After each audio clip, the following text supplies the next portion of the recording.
नमस्कार मित्रांनो, तुम्ही ऐकत आहात बालभारतीच्या जुन्या अभ्यासक्रमातील इयत्ता चौथीच्या शिवछत्रपती या इतिहासाच्या पुस्तकातील धडे आर्टिस्ट एडीजे ह्या यूट्यूब चॅनलवर. ऐका आणि आपल्या इतिहासाच्या तासाच्या आठवणी परत जाग्या करा. जागा करा तो प्रत्येक क्षण ज्यात अगदी बालवयापासून आपण आपल्या महाराजांशी, त्यांनी केलेल्या कार्याशी आणि आपल्या स्वराज्याशी नकळतपणे जोडले गेलो, आणि तेही अगदी कायमचे, आयुष्यभरासाठी. आता ऐकूया धडा 9. शर्थीने खिंड लढवली. पन्हाळा जिंकला आणि आदिलशहा चिडला. अफजल खानाच्या वधामुळे विजापुरात हाहाकार उडाला. त्याच्या मागोमाग शिवरायांनी विजापूरकरांच्या ताब्यातील पन्हाळगड जिंकला. त्यामुळे आदिलशहा भयंकर चिडला. त्याला अन्नपाणी गोड लागेना. शिवरायांचा नाश करण्यासाठी त्याने सिद्धी जौहर या सरदाराला पाठवले. फार मोठी फौज घेऊन सिद्धी जौहर निघाला. फाजल खानही बापाच्या वधाचा सूड घेण्यासाठी त्याच्या बरोबर निघाला. पन्हाळगडचा वेढा. सिद्धी जौहर शूर पण क्रूर होता. त्याची शिस्त कडक होती. त्याने पन्हाळगडाला चौफेर वेढा दिला. शिवरायांना गडात कोंडले. पावसाळ्याचे दिवस जवळ आले होते. त्यामुळे पावसाळा सुरू झाला की सिद्धी जौहर वेढा उठवील असे शिवरायांना वाटले. पण पाऊस सुरू होताच त्याने वेढा अधिकच कडक केला. गडावरची शिदोरी संपत आली. आता काय करावे? शक्तीने काम नाही. तेव्हा युक्तीने सुटका करून घेण्याचे शिवरायांनी ठरवले. लवकरच किल्ला तुमच्या स्वाधीन करतो असा निरोप त्यांनी सिद्धीला पाठवला. तो खुश झाला. त्याने ते कबूल केले. पन्हाळगडावरून विशाळगडाकडे. वेढ्याच्या कामाने सिद्धीचे सैनिक कंटाळले होते. शिवाजी शरण येत आहे हे ऐकून त्यांना आनंद झाला. खाणेपिणे, गाणे बजावणे व हुक्का पाणी यात ते दंग होऊन गेले. रात्रीची वेळ होती. बाहेर धो धो पाऊस कोसळत होता. अधूनमधून विजा चमकत होत्या. यावेळी शिवरायांनी एक मोठे धाडस करायचे ठरवले. त्यांनी बाजीप्रभू देशपांडे यांच्यासह काही निवडक सैनिकांची एक मोठी तुकडी बरोबर घेतली. एका अवघड वाटेने या सर्वांसह शिवराय गडाबाहेर पडले. सिद्धीच्या वेढ्यातून ते सुखरूप निसटले व विशाळगडाच्या वाटेला लागले. शिवराय निसटल्याची खबर थोड्याच वेळात सिद्धीला लागली. तो खूप चवताळला. त्याने सिद्धी मसऊद याला मोठ्या फौजेनिशी महाराजांचा पाठलाग करण्यास पाठवले. पाठलाग चालू झाला. दिवस उजाडल्यावर त्यांनी शिवरायांना पांढरपाणी ओढ्यावर गाठले. शिवराय पेचात पडले. त्यांनी कशीबशी घोडखिंड ओलांडली. बाजीप्रभूचा बाणेदारपणा. चवताळलेल्या सिद्धीचे सैनिक जोराने खिंडीकडे दौडत येत होते. शिवरायांना वाटले आता विशाळगड गाठणे कठीण. ते बाजीप्रभूला म्हणाले, बाजी, वेळ आणीबाणीची आहे. पुढील वाट चढणीची. मागे शत्रू पाठीवर. आता विशाळगड हाती लागत नाही. चला शत्रूला उलटून तोंड देऊ. शिवरायांच्या मनातील घालमेल बाजीप्रभूने ओळखली. खिंडीच्या रोखाने शत्रू चवताळून येत होता. शिवरायांचे जीवित धोक्यात होते. सारे स्वराज्य धोक्यात होते.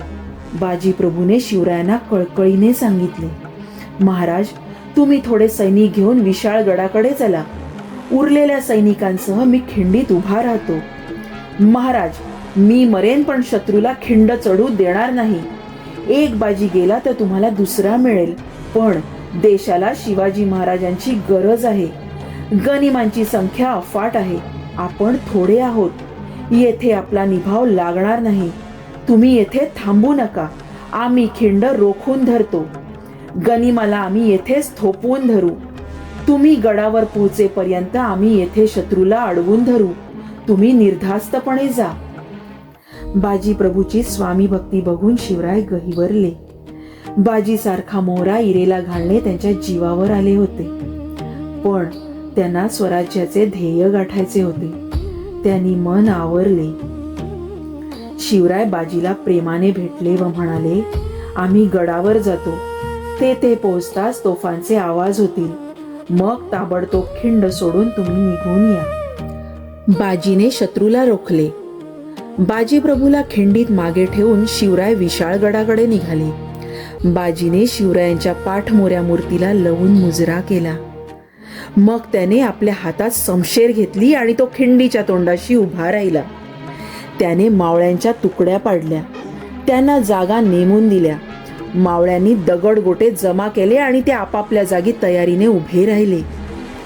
खिंडीच्या तोंडावर मावळ्यांची पोलादी फळी तयार झाली. इतक्यात शत्रूच्या युद्ध गर्जना ऐकू आल्या. शत्रू खिंडीखाली आला होता. बाजी मावळ्यांना म्हणाला, बहादूर मर्दानो, हुशार, जीव गेला तरी जागा सोडू नका. गनिमांना खिंड चढू देऊ नका. बाजी प्रभू आणि त्यांचे मावळे खिंडीच्या तोंडाशी पाय रोवून उभे ठाकले. खिंडीतली वाट बिकट व नागमोडी होती. एका वेळी 3-4 माणसे कशी बशी वर चढू शकत. तिकडे शिवराय विशाळगडाकडे वाऱ्यासारखे धावत होते. विशाळगडाचा पायथा अजून दूर होता. गडावर पोहोचण्यासाठी शिवरायांना 1.5-2 तास हवे होते. तेवढा वेळ बाजीने खिंड अडवून ठेवल्यास शिवरायांचे काम फत्ते होणार होते. खिंडीतील झुंज. इकडे खिंडीत शर्थीची झुंज सुरू झाली. शत्रू खिंड चढू लागला. शत्रूची पहिली टोळी खिंडीवर येऊन धडकली. मावळ्यांनी शत्रूवर दगडांचा वर्षाव सुरू केला. धोंड्यांचा मारा करण्यात मावळे पटाईत. त्यांनी सराईतपणे हाणामारी सुरू केली. शिवरायांच्या मावळ्यांनी कित्येक गनिमांना टिपले. कित्येकांची डोकी फुटली. पहिली टोळी नामोहरम झाली, मागे हटली. पुन्हा दुसरी टोळी नेटाने खिंड चढू लागली. बाजी प्रभू ओरडला, हाणा मारा. मावळ्यांना स्फुरण चढले.